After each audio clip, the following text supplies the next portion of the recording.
কিয়ামতের মাঠে মৃত্যুকে জবাই করে দেওয়া হবে। এটাও হাদিসে এসেছে।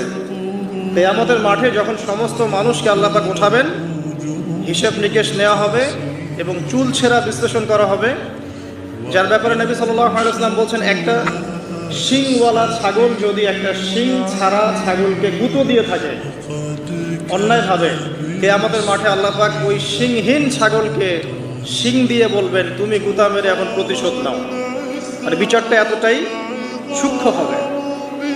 এরপর আল্লাহ পাক মৃত্যুকে হাজির করবেন একটা প্রাণীর রূপে, একটা পশু বা একটা প্রাণীর রূপে মৃত্যুকে ডেকে আনা হবে এবং একে জবাই করে দেওয়া হবে। মানে মৃত্যুকেও মৃত্যুবরণ করতে হবে। আমি কি বোঝাতে পারছি?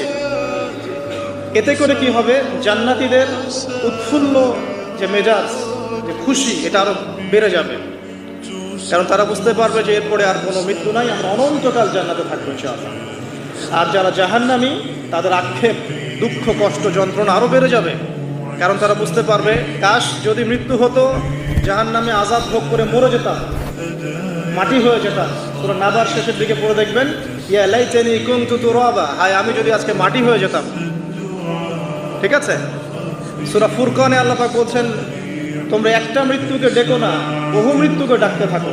জাহান্নামীরা মৃত্যুকে ডাকতে থাকবে কিন্তু মৌত হবে না। তো মৃত্যুকেও মৃত্যুর স্বাদ গ্রহণ করতে হচ্ছে।